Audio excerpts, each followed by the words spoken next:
Madison, 27, stared at the declined payment notification on her phone as her mother Judith's voice echoed through the upscale restaurant. "What do you mean the card isn't working?" The waiter shifted uncomfortably while her father Roger studied the menu, pretending not to hear. 3 hours earlier, Madison had frozen her account after enduring 2 weeks of funding their family vacation while being told repeatedly it wasn't about her. Now, watching panic flash across her mother's face, Madison felt something she hadn't experienced in years: control. And it was absolutely delicious. I'd love to know where you're watching from today. Take a second to drop your location in the comments below and hit that like and subscribe button if you've ever had to set boundaries with family members who took advantage of you. Trust me, this story about how I finally stood up to my parents after years of financial manipulation is going to make your jaw drop, especially when you see what happened when their card was declined at that 5-star restaurant in Hawaii. I never planned to freeze my parents' access to my credit card in the middle of our family vacation. But looking back, I realized this moment had been building for 27 years. My name is Madison Lawrence, and I've always been the responsible one. While other kids in my neighborhood were spending their allowances on candy and toys, I was opening my first savings account at 12. By 16, I was working part-time at the local grocery store, setting aside money for college. My parents, Judith and Roger, never hid the fact that they wouldn't be contributing to my education. "We believe in self-sufficiency," my mother would say, while simultaneously booking another cruise or purchasing a new car. After high school, I put myself through college, working 3 jobs while maintaining a 3.8 GPA. I graduated with a degree in finance, secured a position at a prestigious firm in Boston, and slowly climbed the corporate ladder. By 27, I had become a senior financial analyst, managing portfolios worth millions. I had also managed to pay off my student loans, purchase a modest condo, and build a respectable emergency fund. What I hadn't managed to do was establish healthy boundaries with my parents. Since my first job, I had been the family bank. When my father's business venture failed, I covered their mortgage for 6 months. When my mother needed dental work, I paid the $8,000 bill without hesitation. When their car broke down, I financed the new one, all while hearing how I should be more generous and family-oriented. My sister Allison, 2 years younger, had watched this pattern unfold and quietly established her own boundaries. She moved to Seattle after college, limited her visits home, and became mysteriously busy whenever financial assistance was needed. I envied her strength, but couldn't bring myself to follow her example. Some misplaced sense of duty kept me tethered to my parents' financial needs. So when my mother called in January suggesting a reconciliation family vacation to Hawaii, I felt a familiar spark of hope. Maybe this time would be different. Maybe this trip would finally help us establish the warm, supportive relationship I'd always craved. "We need to reconnect as a family," Judith said. "Your father is retiring soon, and we want to create lasting memories with our daughters." I immediately agreed, excitement bubbling up despite my usual caution. A week later, my mother sent me links to luxury resorts in Maui, asking for my input on accommodations. I should have recognized the pattern when she added my credit card to the booking information, just to hold the reservation, but optimism clouded my judgment. My best friend Stephanie noticed my renewed enthusiasm about my family and invited me for coffee. We sat at our favorite cafe as I shared the vacation plans. "Madison, I'm concerned," Stephanie said, stirring her latte slowly. "Every time you get your hopes up about your parents, you end up hurt and drained, emotionally and financially." "This time feels different," I insisted. "They specifically said it's about reconnecting." Stephanie raised an eyebrow. "Have you discussed how expenses will be shared?" I hesitated. "Not explicitly, but I'm sure we'll figure it out." "And that's exactly how they take advantage of you," Stephanie replied. "You need to set clear boundaries before you go. Explicit conversations about who pays for what." I promised I would, but knew deep down I probably wouldn't. A confrontation with my parents always ended the same way, with me apologizing for being difficult and them getting exactly what they wanted. A week before departure, I called Allison to confirm final details, only to learn she wasn't coming. "I couldn't get the time off work," she said, but her tone suggested otherwise. "Allison, please. It won't be the same without you." "Madison," she sighed. Don't you think it's suspicious that mom and dad suddenly want a luxury family vacation right after you mentioned your bonus? I dismissed her concerns, though unease began to creep in. That feeling intensified the next day when my mother casually mentioned they had invited a few friends to join us. What friends? I asked, phone pressed to my ear as I reviewed my packing list. Oh, just Gerald and Barbara and Patricia and Donald. You remember them from the neighborhood. They're such good company, and they've been wanting to see Hawaii. 4 additional people. My stomach tightened as I realized what this meant for the accommodations and activities I'd already paid deposits for. But instead of speaking up, I remained silent, telling myself this was still an opportunity to strengthen family bonds. One last chance to create the relationship I'd always wanted. I just had no idea how much that chance would cost me. The first red flag appeared at the airport. I arrived early, as I always do, and waited at the designated meeting spot near the check-in counter. When my parents finally appeared, rolling designer luggage behind them and flanked by their 4 friends, my mother's first words weren't hello or thank you for organizing this, but rather, Madison, be a dear and check us in. We've got everything under your confirmation number. As I approached the counter and handed over my ID, the airline representative smiled.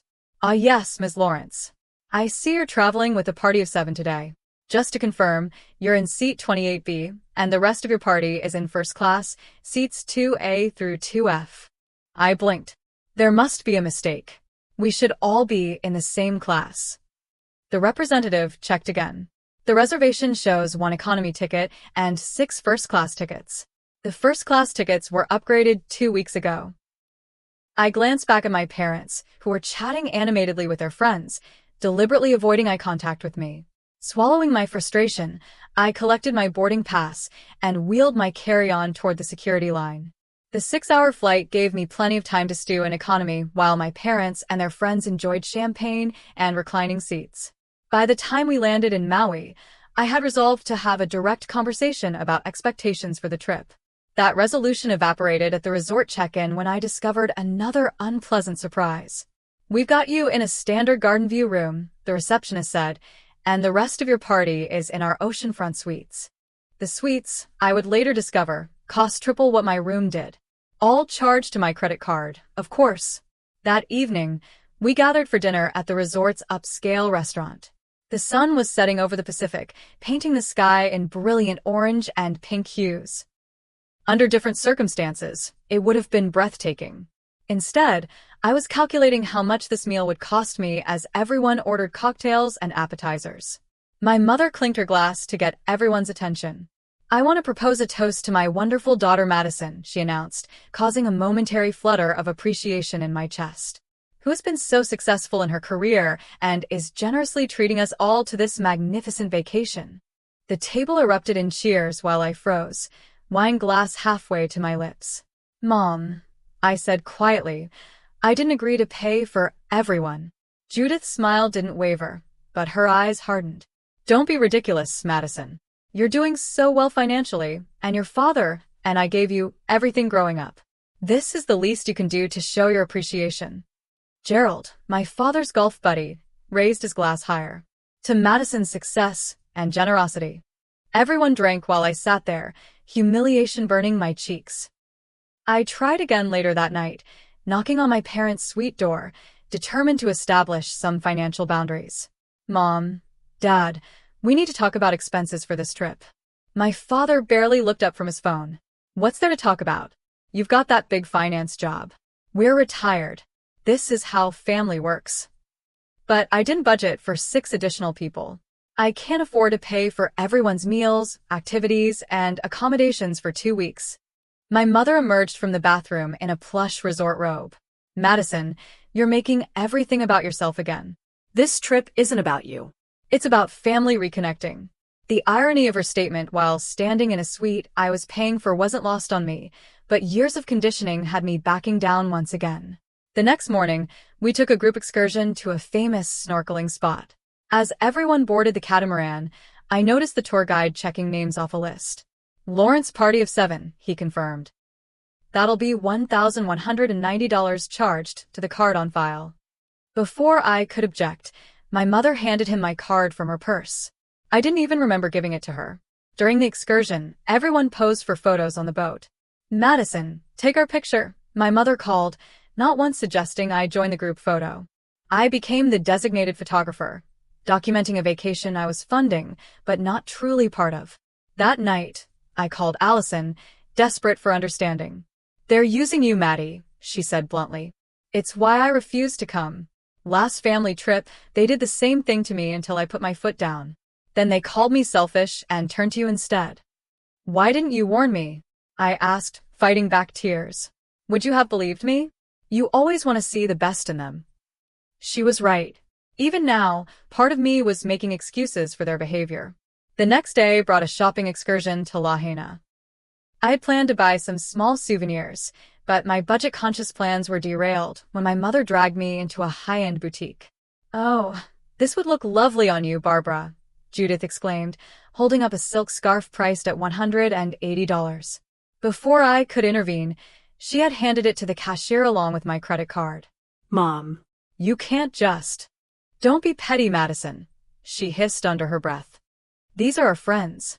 Throughout the afternoon, the pattern repeated. A pair of sunglasses for Patricia, a designer polo for Gerald, an expensive watch for my father, all purchased with my card, all without my consent.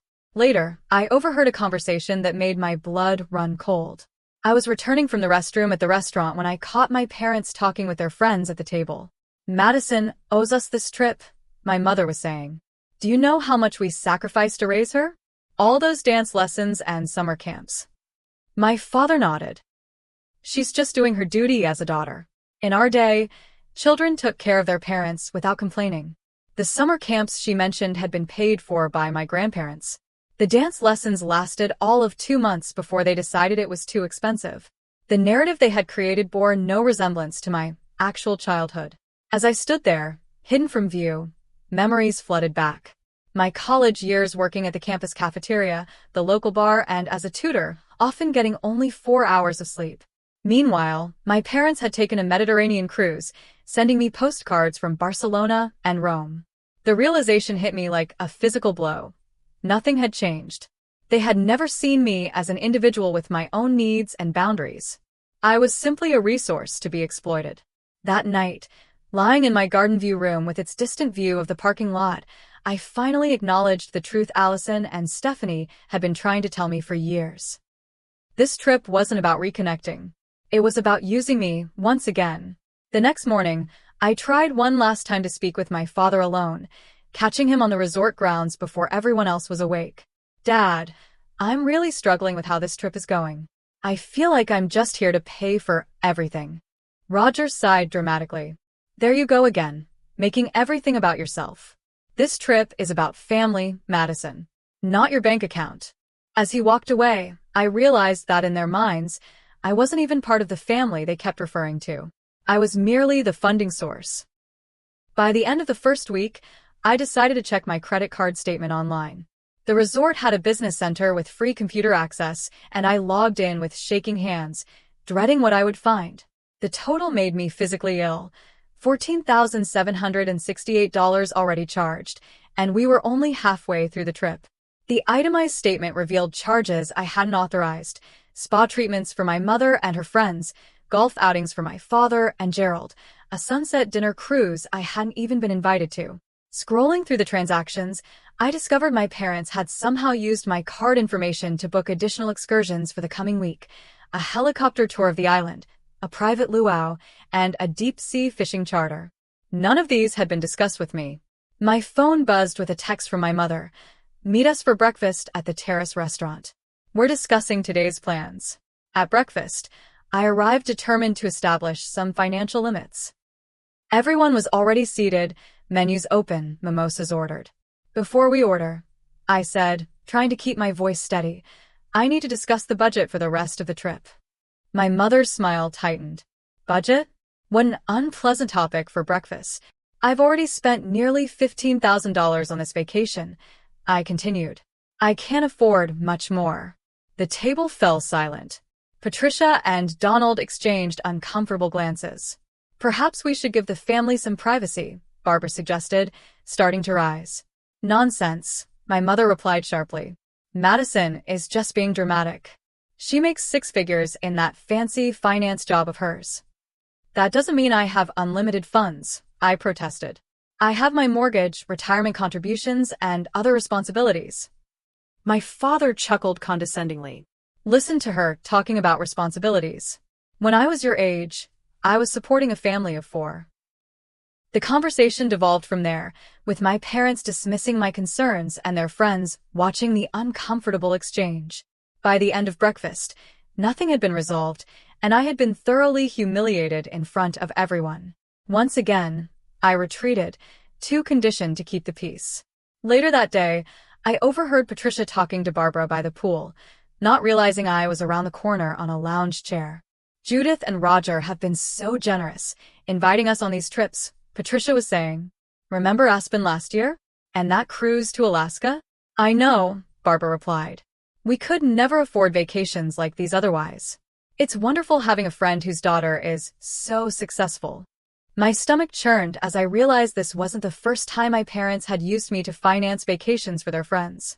They had been doing this for years, positioning themselves as the generous hosts while my bank account took the hit. That afternoon, I expressed interest in attending a traditional Hawaiian cultural demonstration. Oh, we've already made plans, my mother dismissed. We're doing a private wine tasting tour. I wasn't told about this, I said. It was last minute. Gerald knows the vineyard owner. She held out her hand. We'll need your card for the deposit. I'd really prefer to do the cultural demonstration, I insisted. My mother's expression hardened. Madison, don't be difficult. Everyone else wants to do the wine tour. Once again, what I wanted didn't matter. I handed over my card, then watched from the resort lobby as they all piled into a luxury van without so much as a backward glance at me. That evening, sitting alone on my balcony, I checked my bank account and felt a wave of panic. My savings were being depleted at an alarming rate. My rent and utilities were automatically scheduled to process in 3 days, and if this spending continued, I might not have sufficient funds. I called Stephanie, no longer able to hold back tears. They're using me, Steph. Just like you warned. They invited 4 friends without telling me, and I'm expected to pay for everything. I've spent almost $15,000 in a week. Madison, this is financial abuse, Stephanie said firmly. You need to put a stop to it immediately. How? If I confront them, they'll just manipulate me like they always do. Then don't confront them. Just cut off the money. Cancel your card. I can't do that in the middle of a vacation, I protested. Why not? They didn't consult you before inviting 4 extra people or booking first-class tickets. You don't owe them a consultation before protecting your finances. Her words resonated, but years of conditioning made it difficult to imagine standing up to my parents so decisively. The next morning, my father cornered me on my way to the beach. Madison, I've been meaning to talk to you, he began, his tone unusually friendly. Your mother and I are thinking of renovating the kitchen after this trip. Nothing fancy, just new countertops and appliances. I knew where this was heading. That sounds nice, Dad. We were hoping you might help us out with a loan. Just $20,000 or so.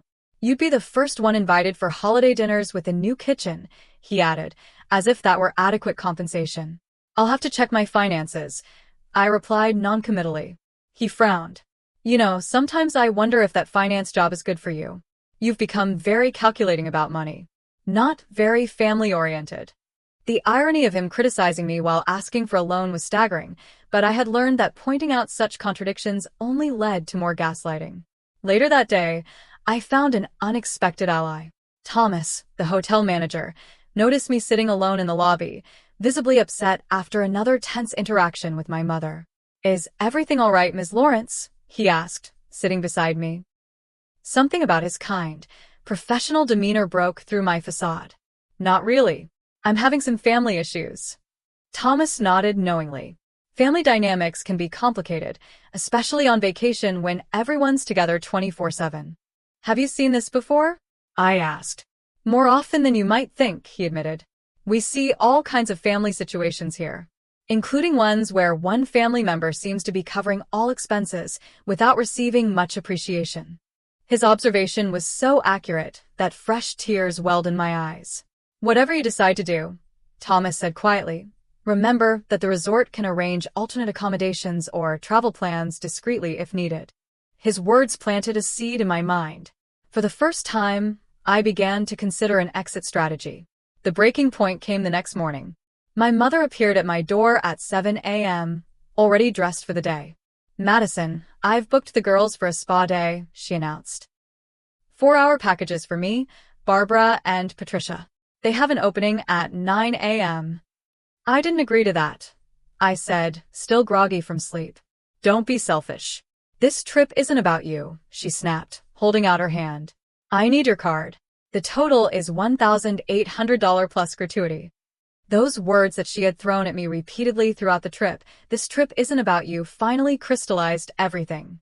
She was right. This trip wasn't about me. It never had been. It was about using me. As I mechanically handed over my card, something shifted inside me. A lifetime of accommodating their demands at my own expense suddenly felt unbearable. I watched my mother walk away with my credit card, and in that moment, I began planning my rebellion. The next day, we all gathered for lunch at an upscale oceanfront restaurant in Wailea. Everyone ordered extravagantly, knowing they wouldn't see the bill. My father selected an expensive bottle of champagne to celebrate our wonderful time together, while my mother and her friends discussed which spa treatments they would book next. I sat quietly, picking at my salad, a strange calm settling over me. After years of anxiety about disappointing my parents, I suddenly felt nothing but clarity. My mother had my physical credit card in her purse, but she didn't control my bank account. I need to use the restroom, I announced, standing up from the table. No one really acknowledged me as I walked away, too engrossed in planning their afternoon activities. In a private stall in the elegant restroom, I pulled out my phone and opened my banking app. My hands were steady as I navigated to the card management section. There it was, a simple option I had never used before: freeze card. A warning appeared. This will temporarily prevent any new charges to your card. Are you sure you want to proceed? I thought about all the years I'd been the family ATM. I thought about the cultural demonstration I'd wanted to attend.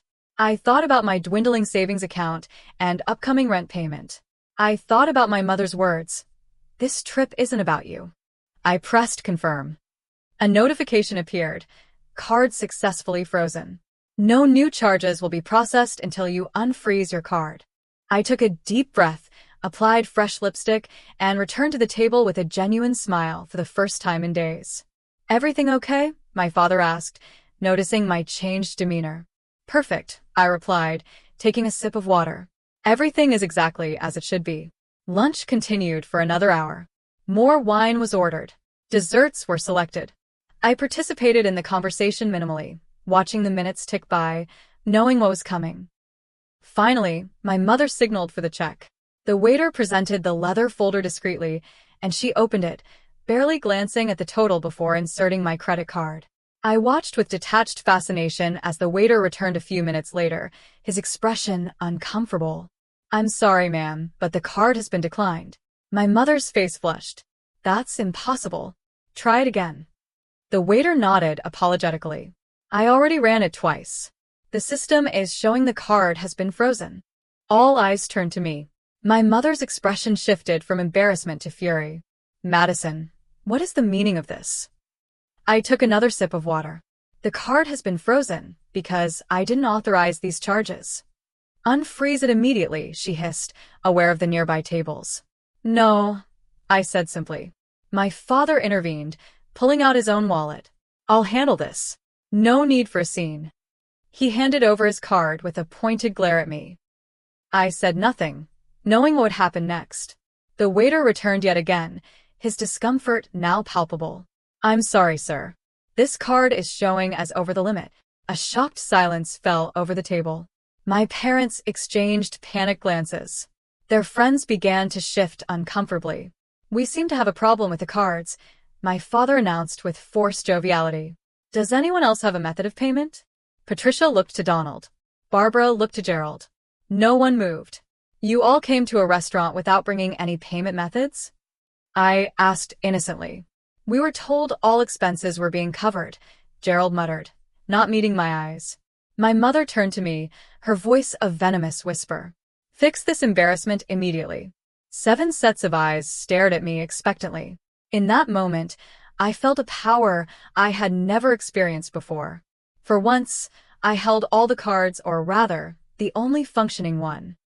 I'd be happy to pay for my meal, I said calmly, pulling out another card from my wallet. But just mine.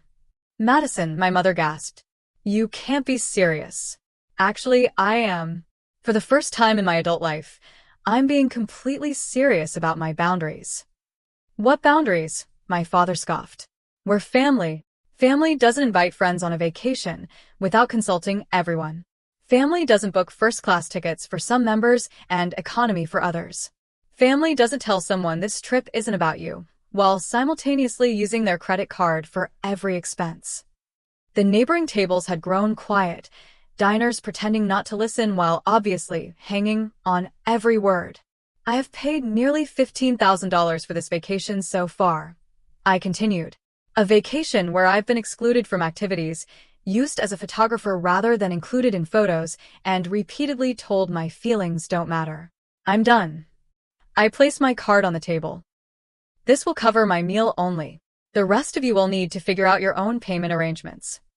With that, I stood up, nodded politely to the waiter, and walked out of the restaurant. Behind me, I could hear the chaos erupting, my mother's indignant voice rising above the others.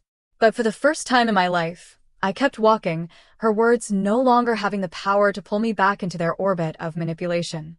Outside, the Hawaiian sun was bright, the ocean breeze refreshing against my skin. I took a deep breath of salty air and felt lighter than I had in years. I pulled out my phone and texted Thomas, the hotel manager. I'd like to discuss changing my accommodations, please. I was finally putting myself first, and it felt absolutely right. Thomas met me in a discreet corner of the lobby, away from the main traffic flow. I need to move to a different room, I explained.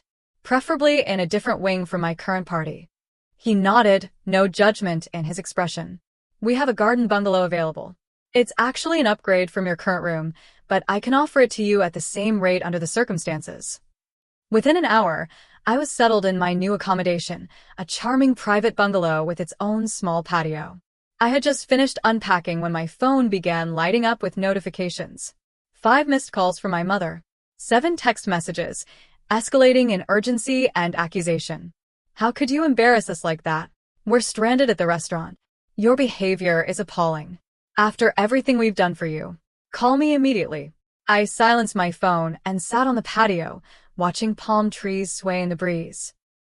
For the first time, I allowed myself to fully acknowledge the emotional manipulation I had endured for years.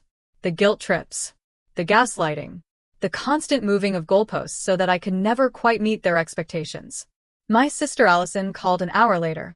Mom just called me in a complete state, she said when I answered. Apparently you've abandoned them at some restaurant and frozen your credit card? That's their version, I replied, then explained what had actually transpired. Allison's laughter was vindicating. Good for you, Maddie. It's about time. I've been waiting years for you to stand up to them. I feel guilty, I admitted, but also relieved. The guilt is programmed into you, Allison said. It's how they've controlled you for so long. Trust me, it fades with practice. After we hung up, I pulled out a notebook and began calculating exactly what had been spent on the trip so far. I separated legitimate family expenses from the extras my parents had added without my consent. The spa treatments, the private tours, the first-class upgrades, the friends' expenses. By my calculation, less than 30% of what I'd spent had been for actual family activities that included me. A knock at my door interrupted my accounting. I peered through the peephole to see my father standing there, his expression stern. Taking a deep breath, I opened the door, but blocked the entrance. What do you want, Dad? We need to talk about your behavior, he began, using the tone that had intimidated me since childhood. Your mother is extremely upset. I imagine she is, I replied. Financial consequences tend to be upsetting when you're not used to them.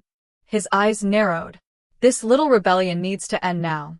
You're making a scene and ruining everyone's vacation. No, Dad. You and Mom ruined my vacation the moment you invited 4 extra people without telling me. booked yourselves in first class while putting me in economy, and repeatedly told me, "This trip isn't about you," while using my credit card. "We're your parents," he said, as if that explained everything. "Yes, you are. But that doesn't give you unlimited access to my bank account." He shifted strategies, his voice softening. "Honey, we've always been proud of your success. We just wanted to show you off to our friends. By excluding me from activities and treating me like an ATM? That's not pride, Dad. That's exploitation." His facade cracked. "You ungrateful little. After everything we've sacrificed for you. Name one sacrifice," I challenged. "One thing you gave up for my benefit." He opened his mouth, closed it, then turned and stormed away without another word. I closed the door, my hands shaking but my resolve stronger than ever. The next day, I discovered my parents had been sharing their version of events with extended family. My cousin Natalie texted asking if I was okay, saying she'd heard I had abandoned my parents in Hawaii after having some kind of breakdown. I wasn't surprised. This was their standard playbook: rewrite the narrative to make themselves the victims and me the villain. But this time I had evidence. I forwarded Natalie the credit card statements showing the charges, along with texts from my mother explicitly stating, "This trip isn't about you," while simultaneously demanding my card for expenses. "I had no idea," Natalie replied. "This changes everything."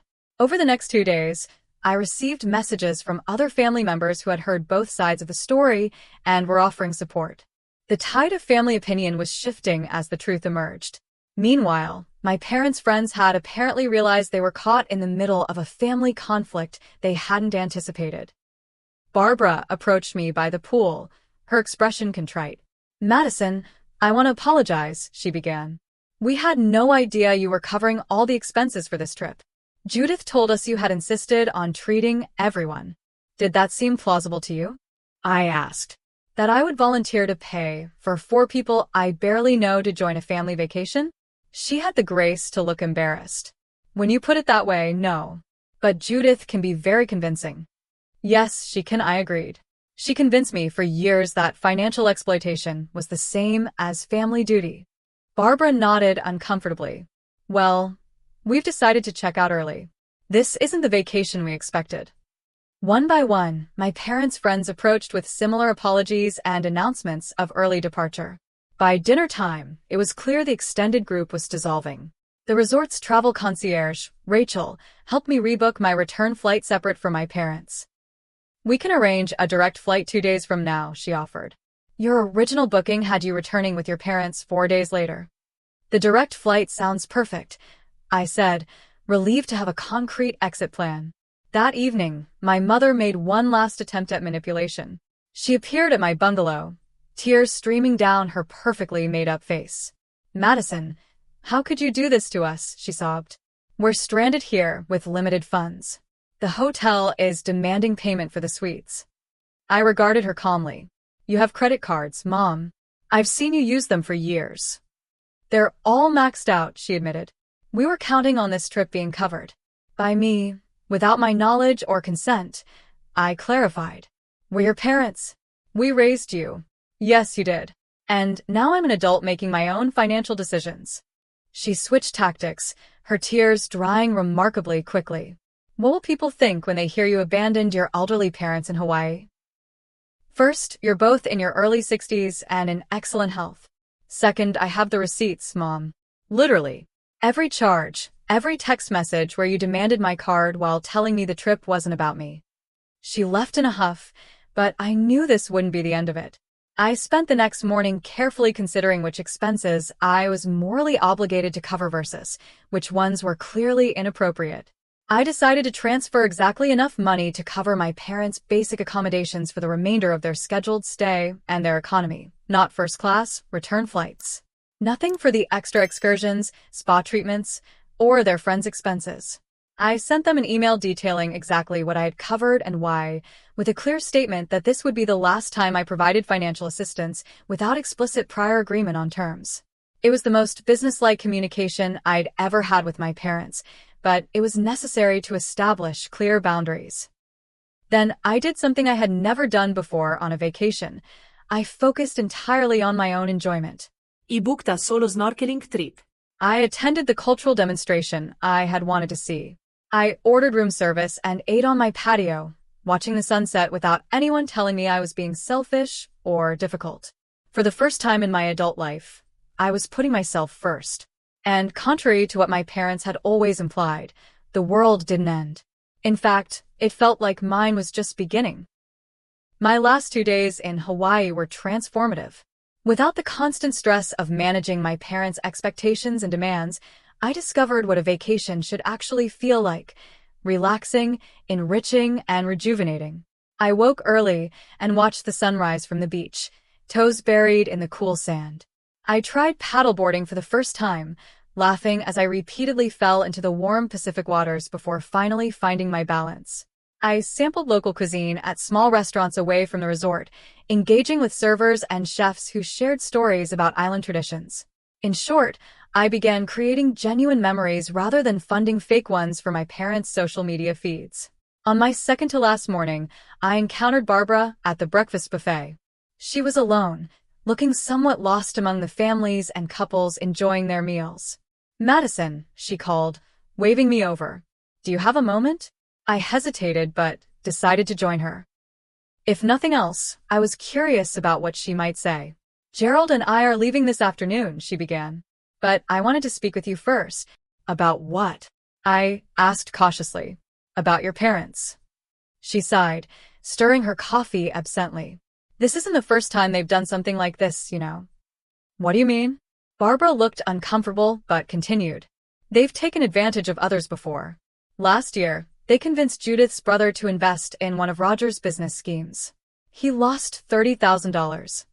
I wasn't entirely surprised, but the confirmation of a pattern extending beyond me was still jarring. "Why are you telling me this?" "Because I admire what you did," she admitted. Standing up to them took courage.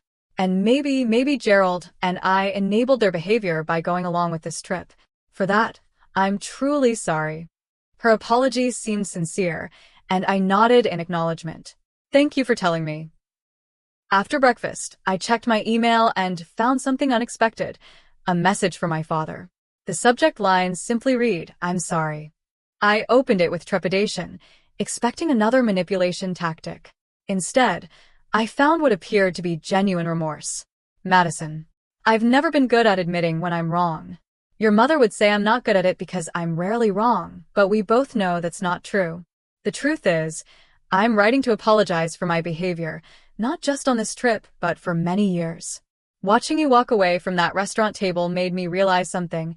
I didn't recognize the strong, independent woman you've become. In my mind, you're still the little girl who needed my approval for everything.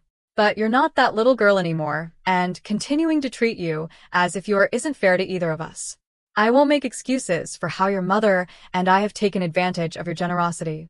It was wrong. We should have been celebrating your success, not exploiting it. I don't expect your forgiveness immediately, or maybe ever. But I wanted you to know that for whatever it's worth, I see what we've done, and I'm truly sorry. Dad." I read the email 3 times, trying to detect the usual manipulation between the lines. But for once, it seemed absent. This was the first time my father had ever apologized to me for anything. After careful consideration, I composed a response. "Dad, thank you for your apology. It means a lot to hear you acknowledge these patterns. I love you and Mom, but I can no longer allow myself to be treated as a financial resource rather than a daughter. Moving forward, I need several things to maintain a healthy relationship. 1. Clear communication about financial expectations before any shared expenses. 2. Respect for my boundaries when I say no. 3.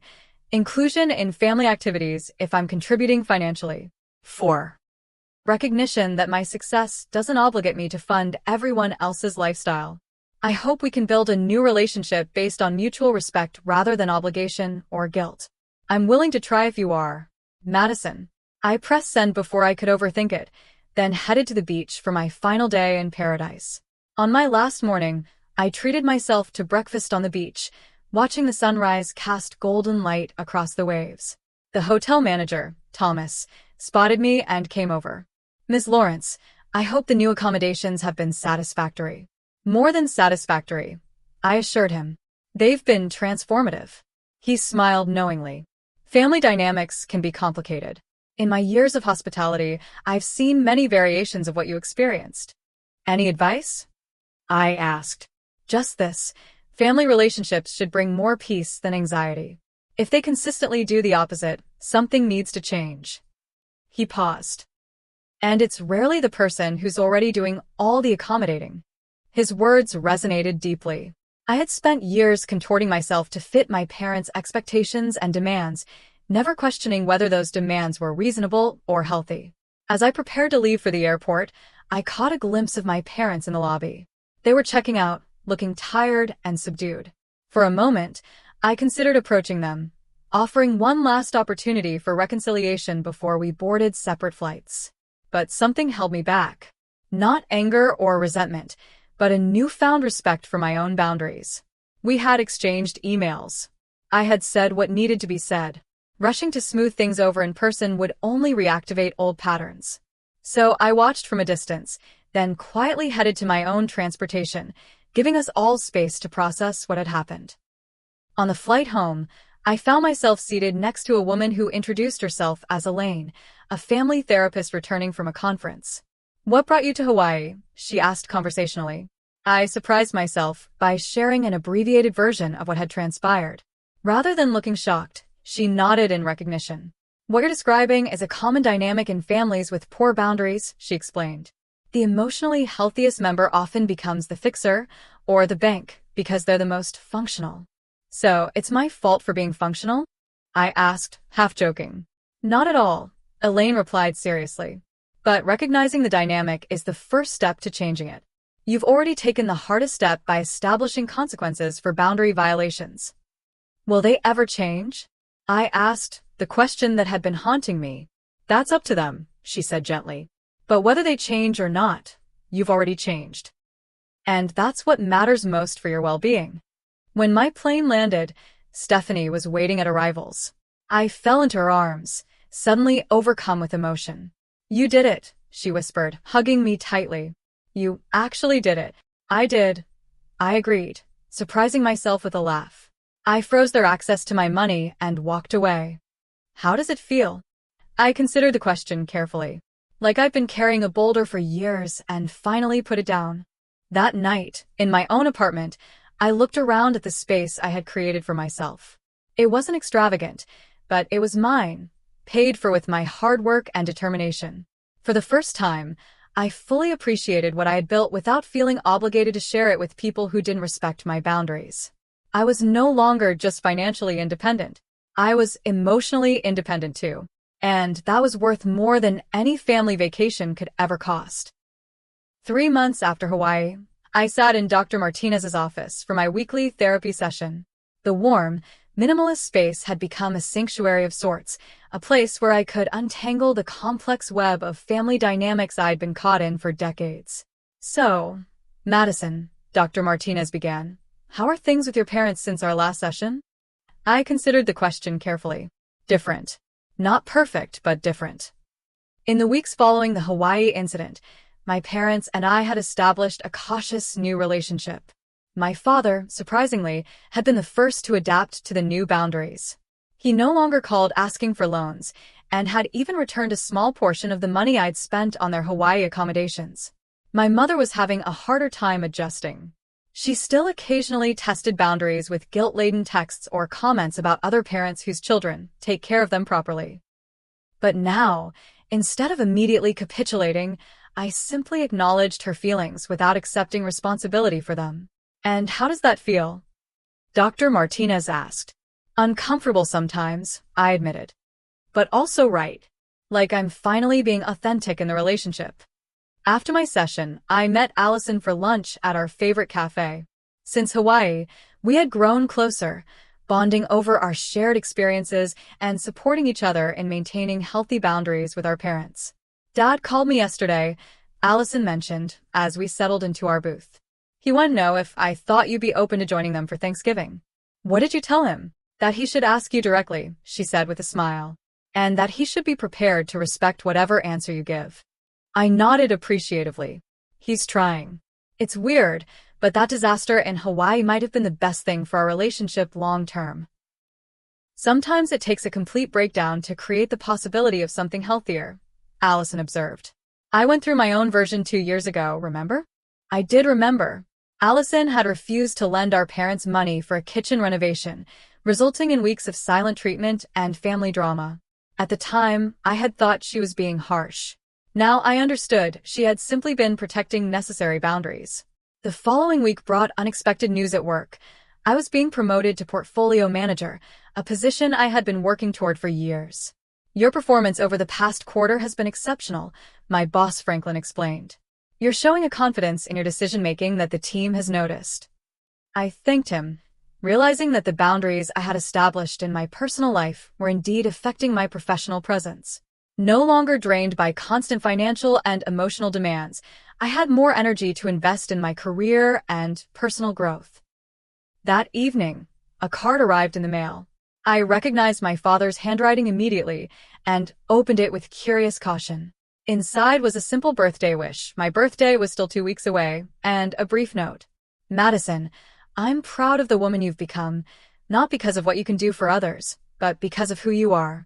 Happy early birthday. Love, Dad. It wasn't an elaborate apology or dramatic declaration, but in its simplicity, it felt more genuine than any of our interactions in recent memory. He was seeing me, not just what I could provide. My mother, meanwhile, continued her campaign of subtle manipulation. Weekly calls included references to friends whose children had purchased them new cars or taken them on cruises. I acknowledged these comments without engaging. That sounds nice for them. How's your garden doing this season? Slowly, she was learning that these tactics no longer produced the desired results. Our conversations were becoming shorter, but strangely more authentic as she adjusted to the new dynamic. The real test of my new boundaries came 6 months after Hawaii, when I hosted a dinner party at my apartment. Around my table sat the people who truly supported me: Stephanie, Allison and her boyfriend Michael, my colleague Justin, and my neighbor Rebecca. As we shared food and laughter, I realized I had created my own chosen family of people who respected and valued me. To Madison, Stephanie toasted, raising her glass, who taught us all that sometimes the most loving thing you can do is say no. Everyone clinked glasses, and warmth spread through me that had nothing to do with the wine. This was what genuine connection felt like, family or not. In the months since Hawaii, I had developed a new system for managing my finances and relationships. I maintained a separate giving account with a strict monthly limit. Once that money was gone, any requests had to wait until the next month. This allowed me to be generous while maintaining control over my resources. I applied this principle to emotional energy as well, learning to recognize when interactions were depleting rather than enriching. When the balance tipped too far toward depletion, I now had the tools and confidence to step back. One afternoon, I unexpectedly ran into Gerald at a coffee shop. He seemed momentarily flustered, but then approached my table. Madison, hello. I've been hoping to run into you. Gerald, I nodded, gesturing for him to join me. I wanted to apologize again for Hawaii, he began. And to let you know, well, your parents are having some difficulties. What kind of difficulties? I asked, immediately on guard. Marital problems primarily, he explained. Your father has been questioning a lot of their patterns since your confrontation. It's caused some tension between them. I absorbed this information, feeling a complex mix of emotions. Part of me felt guilty for potentially contributing to their marital problems. Another part recognized that any reevaluation of unhealthy patterns was ultimately positive, even if temporarily painful. I'm sorry to hear that, I said sincerely. But their relationship is for them to manage, just as my finances are for me to manage. Gerald nodded. That's fair. And wise. As I walked home from the coffee shop, I reflected on everything that had transpired since that pivotal moment in Hawaii when I had frozen my credit card and walked away from the restaurant. It hadn't been easy. There had been tears, angry phone calls, attempts at manipulation, and moments of doubt. But through it all, I had maintained the boundaries necessary for my well-being. I had discovered that saying no wasn't selfish, it was essential for authentic relationships based on mutual respect rather than exploitation. The following week, I did something I had been planning for months. I booked a solo trip to Europe. Not an extravagant tour, but a thoughtfully budgeted exploration of places I had always wanted to see. As I confirmed the reservation, I felt a profound sense of rightness. This was my money, my time, my life to spend as I chose. I had learned that self-respect wasn't selfish. It was the foundation upon which all healthy relationships must be built. By refusing to be the family ATM, I had opened the possibility of becoming something much more valuable, a daughter, a sister, a friend who was valued for who she was, not what she could provide. And that lesson was worth every difficult moment of standing my ground. What boundaries have you had to set with family members who crossed financial or emotional lines? I'd love to hear your stories in the comments below. If this story resonated with you, please hit that like button and subscribe to my channel for more real-life experiences about establishing healthy boundaries. Remember to share this video with anyone who might be struggling with similar family dynamics. Every time you set a boundary, you're not just taking care of yourself, you're teaching others how to respect you. Thank you for listening to my story, and remember, sometimes the most loving thing you can do is say no.